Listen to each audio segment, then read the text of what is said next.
Welcome, friends, to another episode of the Global East-West Podcast Review. I'm Gareth Whitmore, and today we're stepping into a world where the scent of old paper and the hush of rain on London cobblestones set the stage for secrets, magic, and the kind of stories that refuse to stay on the page. The novel in our spotlight is Isabelle Richards' The Unwritten Chapter, a tale that I must say had me lingering over every sentence like a chef savouring the last spoonful of a forgotten stew. Picture this. A rainy evening in London, the city blurred into a watercolour by drizzle, and inside a tucked-away bookstore, Olivia moves quietly among the shelves. She's not just a shopkeeper, she's a guardian, a curator of stories and, as it turns out, of cryptic artefacts and whispered legends.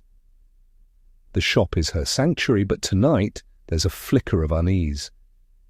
Every creak of the floor, every shadow cast by candlelight, seems to hint that something is about to change.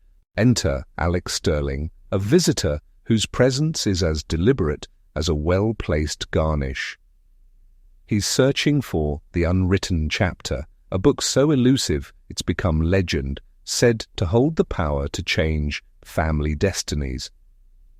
Now, I've spent my fair share of time in dusty archives, but the way Richard describes this moment, the bell above the door, the stranger's rain-soaked coat, the tension between curiosity and caution, well, it's as if the shop itself is holding its breath. What's so special about this book, you might ask? For Alec, it's not just a rare volume, it's a possible key to rewriting his family's story, to breaking a cycle of regret and missed chances. Olivia, meanwhile, is drawn in by the possibility that her own role as guardian is about to be tested. There's a sense that the shop's magic is sensitive to intention, almost as if the books themselves are waiting for the right reader, the right moment. I can't help but recall a time I stumbled upon a centuries-old cookbook in a forgotten corner of a library. One of those moments where you feel history shift beneath your feet. I remember the dust, the brittle pages, the sense that I'd uncovered a secret meant just for me. It's a bit like what Olivia experiences here, chance discoveries that change how we see ourselves and perhaps our place in the world. So, as Olivia and Alec begin their search, the air thickens with anticipation. The legendary Unwritten Chapter isn't just a plot device, it's a symbol of the stories we long to rewrite, the destinies we hope to claim. And in this shop, every artifact, every faded note, seems to whisper that the past is never as settled as we think. Now let's dig a little deeper into the archives, both literal and metaphorical. Olivia's family history is layered, tangled with curses, love stories, and secret messages that haunt the shop's shelves. There's a sense that every object, pressed flowers, faded cards, cryptic notes, serves as a clue, a breadcrumb leading Olivia and her visitors toward truths they're not sure they want to find. I'm particularly struck by the way Richard uses these objects. A pressed flower, for instance, isn't just a relic, it's a symbol of a love that was perhaps forbidden, or at least never fully realized. A crumpled receipt tucked into a hidden compartment, well, that's the sort of detail that makes my historian's heart skip a beat. These are the artifacts of memory, the evidence of lives lived in the margins.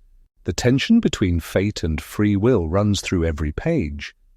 Olivia and Alec debate whether their paths are written in invisible ink, or if, perhaps, they're the ones holding the pen.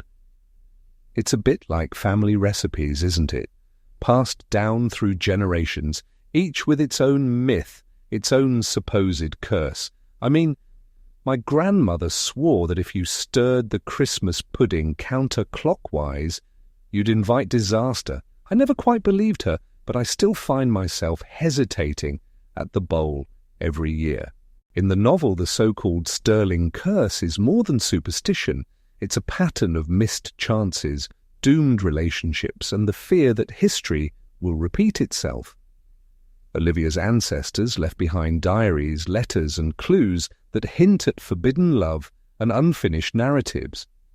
There's a palpable sense that the shop's magic is tied to these unresolved stories, and that confronting them might be the only way to break the cycle.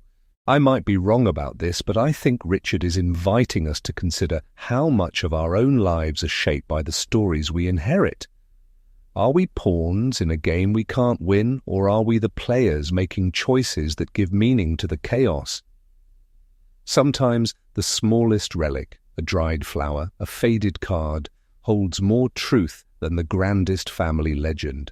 And as Olivia and Alex sift through the archives, the line between past and present blurs. The shop breathes with their confessions, the air thick with the possibility that secrets once unearthed might finally set them free. Or, just make everything a bit more complicated. That's the risk, isn't it? Which brings us, rather naturally, to the heart of the novel, the romance between Olivia and Alex. Sometimes Alec, sometimes Alex, depending on which page you're on. Their connection is subtle, often interrupted, and achingly fragile. There's a near kiss in a shadowed London alley, a moment suspended between hope and hesitation, only to be shattered by the intrusion of the outside world. A group of tourists, a burst of street noise, the relentless pace of the city. What I find so compelling is how Richard weaves magical realism into these everyday moments. The shop's magic isn't grand or showy. It's in the way a hidden compartment yields a pressed flower, or how a candle's flicker seems to echo the character's uncertainty. The extraordinary is always just beneath the surface, waiting for someone brave enough to look. The romance here is all about timing and courage, about the chapters we almost write, the words we almost say. I can't help but think of a time I nearly missed meeting a fellow food historian at a conference, one of those sliding door moments. I was late, dithering over whether to try a new mushroom tart at a nearby cafe, and by sheer luck, we bumped into each other at the coat rack. That chance encounter led to a collaboration that changed the course of my career. Life's unwritten chapters, as it were, often hinge on the smallest decisions. In the unwritten chapter, Olivia and Alex are both haunted by the fear of repeating old patterns, of succumbing to the so-called curse. Yet the novel suggests that the real magic lies in daring to write a new story, even if the ending is uncertain.